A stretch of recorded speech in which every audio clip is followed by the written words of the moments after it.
Hello and welcome to Deck Builders Kansas City, where we talk all things outdoor living. In this episode, we are going to walk through the basics of deck lighting and how to keep your outdoor space safe and usable after dark. Good lighting is not about showing off. It is about seeing every step, edge, and change in level clearly. When we plan lighting, we always start with safety. The first priority is stairs.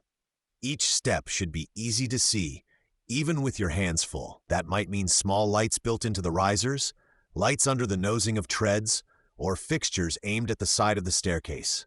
The goal is to outline each step without blinding you. When stair lighting is done right, you feel calm and sure-footed moving up and down at night. Next, we look at entries and main paths. The door from the house to the deck should be well lit so you can see the threshold, the handle, and the immediate walking area. From there, we follow the natural paths people take, to seating areas, to the grill, to the stairs, and across to any gates or walkways. Low-voltage lights along these paths give gentle light that helps you see where you are going without turning the deck into a spotlight. Railings are another good place for lighting. Post-cap lights or under-rail lights can throw a soft glow along the deck edge. This helps define the boundary so no one steps too close to the edge in the dark, especially on higher decks. It also gives enough light for casual conversation without harsh overhead glare. If you have a pergola, covered area, or outdoor kitchen, we think about task lighting. That might be a simple overhead fixture, a fan with a light, or small lights aimed at the cooking surface and counters. You want to see what you are doing at the grill or prep area without casting deep shadows where you stand. Planning for this before construction lets us hide wiring and place fixtures exactly where they help most. The type of fixtures and systems we use also matters. On most decks, low-voltage LED systems make a lot of sense. They are efficient, run cooler, and last a long time. We plan for transformers, timers, and switches, so you can control the lights easily. Sometimes we tie deck lights into a single simple switch inside the home. Other times, we use separate zones so you can have, for example, just the stairs and path lights on when you do not need full deck lighting.